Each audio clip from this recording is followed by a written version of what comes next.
Today's video is the second one of a short series about my system to design resists for wet felting.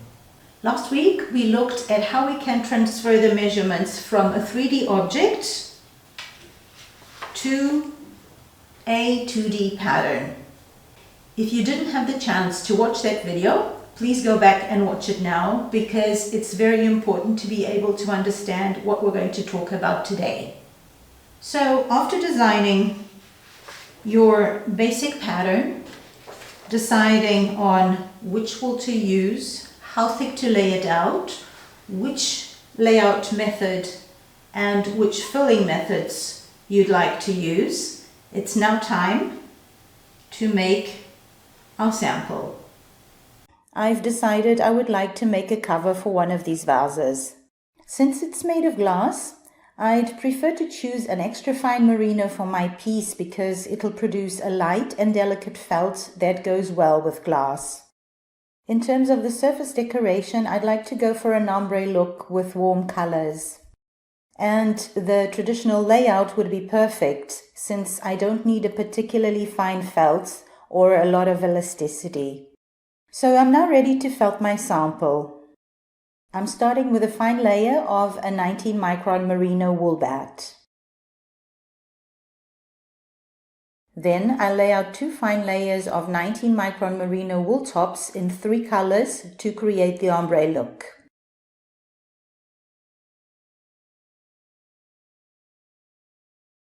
The first layer will be horizontal so that I can make the next vertical to be able to achieve the effect I want.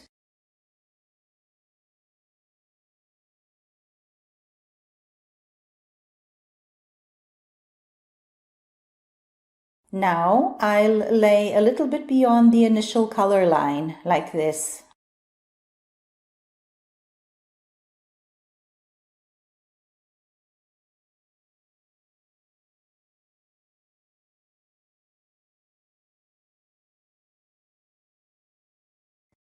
The lighter color needs to slightly overlay the one before to create the ombre look.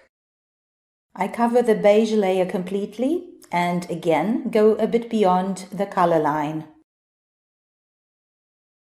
Once more, the white overlays the beige slightly.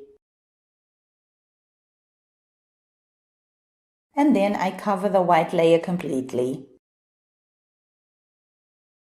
Now it's time to felt and full. I use the following filling methods: massaging, throwing, rubbing, especially on the edges and corners, and finally rolling. When my sample is dry, I see if it turned out as expected. Does it have the thickness and all the other characteristics I wanted? In this case, it does. So now I calculate the shrinkage rate. This is how big my sample turned out. So I'll use the average 20.5 centimeters. Now the initial size divided by the final size is 30 divided by 20.5, which equals 1.46. So I'll use 1.5 as my shrinkage rate. Now that we have our shrinkage rate, we can increase our base pattern 1.5 times to make a resist in the right size to account for shrinkage. And finally, we calculate the amount of wool we'll need to felt our vase cover. When all of this is planned, it's time to finally felt the piece, full it, and shape it. I recommend you have your initial design at your side to know how much you need to shrink your work. Of course, you can also try it directly on your vase. If you've found these videos useful and would like to access the whole class, you can download it for free from my website. You can find the download instructions in the text below this video. And I have another surprise for you. If you'd like to make your own resists to felt slippers, shoes or boots, I'm now offering a class on this topic. And there's a special launch price if you register in the first week.